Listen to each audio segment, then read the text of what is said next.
राधे राधे गुरु भगवान।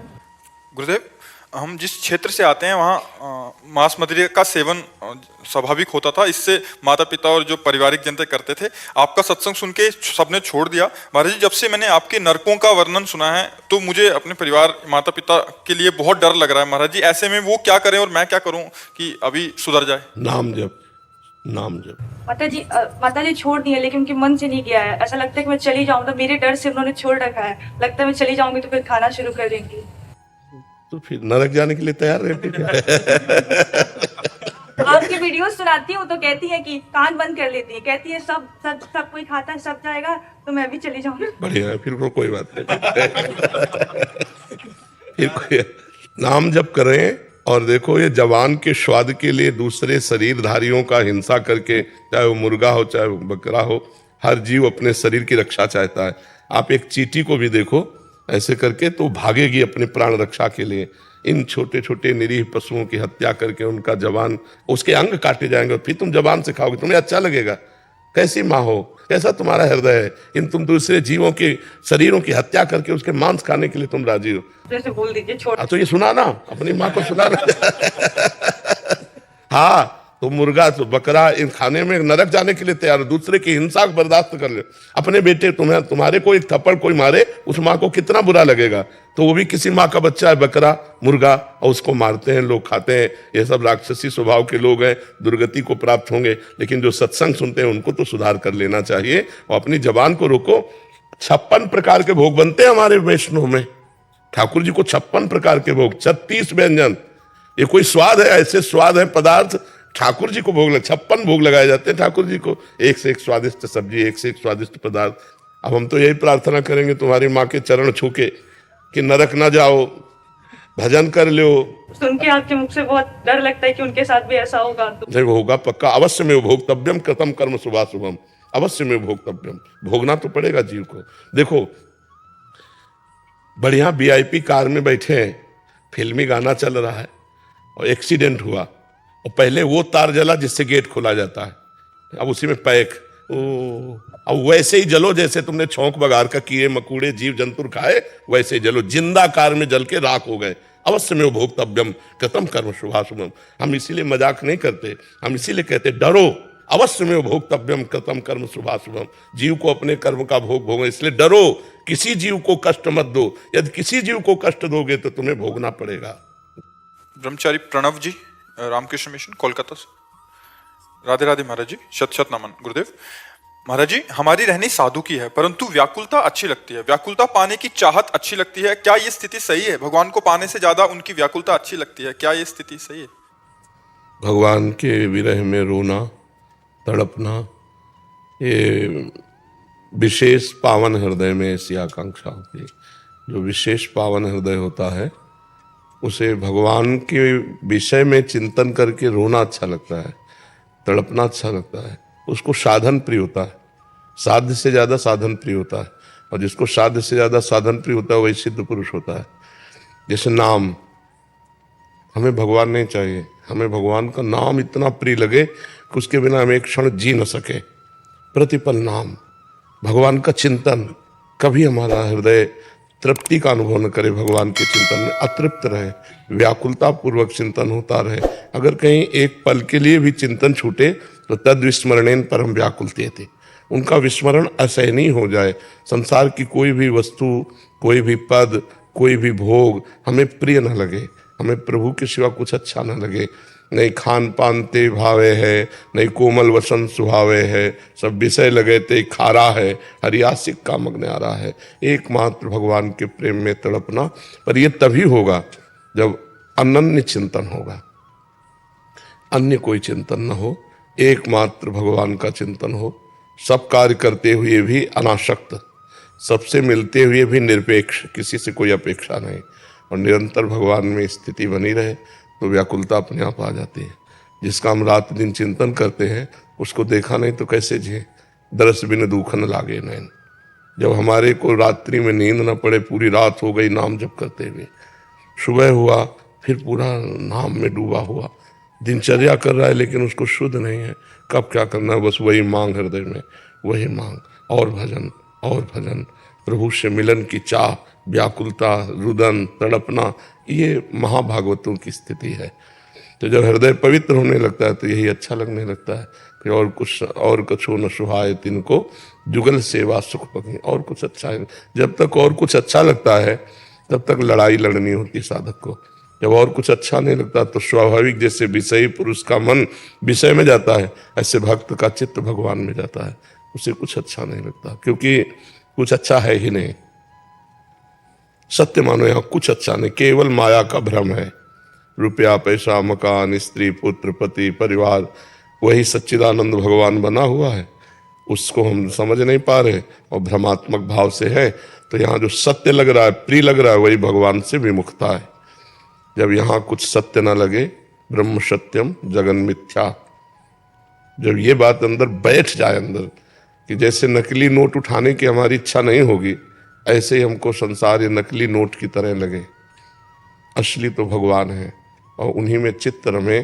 काम ही नारी प्यार जिम, लोभी जिम प्रिय दाम, तिम रघुनाथ निरंतर प्रिय लागो मोहि राम। हर समय भगवान का मधुर मधुर चिंतन, और कुछ अच्छा ही नहीं लगता है। ये दशा तभी आएगी जब निरंतर अव्यावृत भजनात् तन्मयाहा। देवर्षि नारद जी कहते तन्मय स्थिति भगवान में। वो बैठा है तो भगवान में, खड़ा है तो भगवान में, चल रहा है तो भगवान में, क्रियारत है तो भगवान में, क्रिया रहित है तो भगवान में। वो हर समय भगवदाकार वृत्ति। तब फिर ये आखिरी स्थिति है रुदन। भगवान के लिए तड़प तड़प करके एक एक मिनट व्यतीत करना, रोना, आ भर कर पुकारना, हे कृष्ण प्यारे कब तक ऐसे जिए। रूखा रूखा जीवन व्यतीत करते तो पूरा जीवन व्यतीत होता जा रहा है। कभी सोचते हैं कि आप शाम के मिलोगे तो शाम व्यतीत हो गई, रात्रि में स्वप्न में आओगे तो भी नहीं आए, अब दिन भी व्यतीत हो गया, फिर शाम आई। कब तक जीते रहेंगे ऐसे? प्रभु कृपा करो। वो प्रार्थना, वो व्याकुलता, वो अंदर से रुदुस्वरम राजन कृष्ण दर्शन लालसा, वो परम पवित्र आखिरी स्थिति। बस इसके बाद तो प्रेम लीला में प्रवेश हो जाता है जी। मीनाक्षी कुमारी जी दिल्ली से। राधे राधे राधे महाराज जी। महाराज जी, हम आत्मिक शक्ति कैसे प्राप्त कर सकते हैं? हमारी अंतरात्मा हमसे। आप और आत्मा दो नहीं है। जब तक आप और आत्मा दो रहेंगे तब तक आत्मिक शक्ति प्राप्ति नहीं कर सकते। आप ही आत्मा है, ये पता है आपको। आप स्त्री नहीं है, आप शरीर नहीं है। आपने भूल से अपने को स्त्री शरीर में आसक्त करके मान लिया कि मैं स्त्री शरीर। अब सोचती आत्मशक्ति प्राप्त हो, तो आत्मशक्ति किसको प्राप्त हो? आप ही तो आत्मा है और अपनी शक्ति को भूले हुए हैं। तो ज्ञान करना है, इस बात को जानना है। जो ज्ञान प्राप्त कर लेता है वही आत्मशक्ति संपन्न हो जाता है। हमारी आत्मा संतुष्ट और खुश कैसे होगी? आत्मा तो हर समय आप्त काम है, उसको कोई चाह नहीं तो वो संतुष्ट ही है। वो भगवान का स्वरूप है, इसलिए प्रसन्न रहती है। ब्रह्म भूता प्रसन्न आत्मा न सोचत ने का, वो तो अखंड प्रसन्न है। अब मन की बात करो आप, मन कैसे खुश रहेगा, प्रसन्न है? आत्मा तो प्रसन्न ही है। आत्मा का स्वरूप है अखंड प्रसन्नता। आत्मा का स्वरूप है आप्त काम, कोई कामना नहीं। बात आप करना चाहती मन की है, मन को आप आत्मा कह के संबोधन करें कि मैं कब खुश रहूंगी। मन खुशी नहीं रहता है, मन खुश नहीं रहता। हाँ, चूंकि अज्ञान से युक्त है तो कैसे खुशी रहे।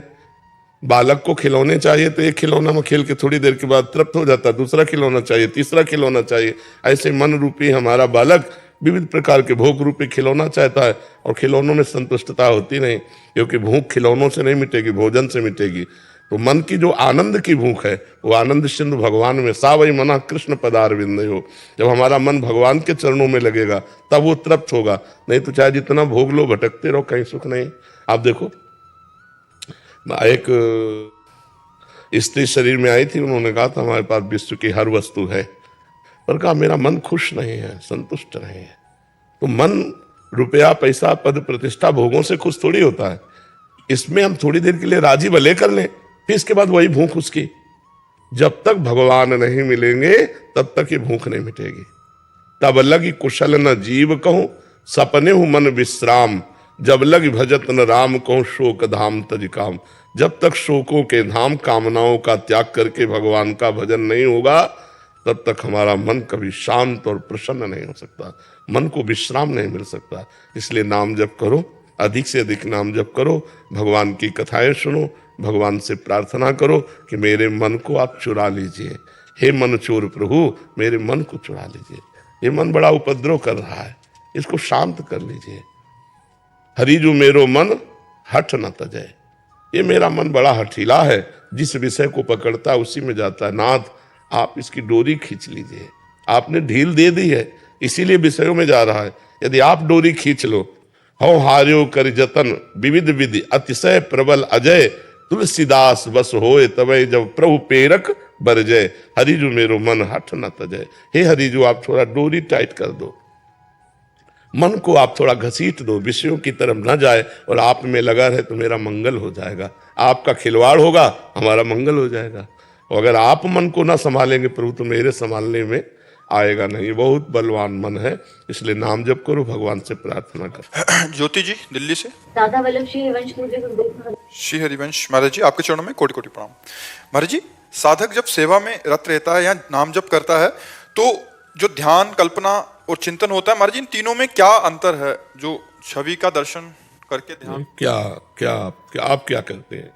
गुरुदेव भगवान, जैसे हम कभी सेवा में रत रहते हैं तो कभी जैसे श्री जी की हमें अब ध्यान के योग्य तो है नहीं उतना कि हम कर पाए, पर जो जैसे करते समय मन में ही आता है कि जैसे वो जो आ रहा है कि कुछ दिख रहे हैं वो थोड़ा थोड़ा, लेकिन वो ना तो अच्छे से समझ आ रहा है, मतलब हाँ ठीक है, ठीक। उसे कल्पना नहीं कहते, उसे भावना कहते हैं। और जितना हमारा भजन होता है, जितना पवित्र हृदय होता है, वैसी भावनात्मक झांकी बनती है। वो अभी सत्य नहीं है, अभी वो संपूर्ण सत्य का दर्शन नहीं है, वो हमारी भावनात्मक झांकी है। हमारी पवित्रता के सामर्थ्य के अनुसार वो आ रहे हैं। संपूर्ण सत्य स्वरूप तो जब प्रकाशित होगा तो बेहोश हो जाओगी। तुम्हारी क्षमता नहीं कि उस रूप का दर्शन करके हम सहन कर जाए।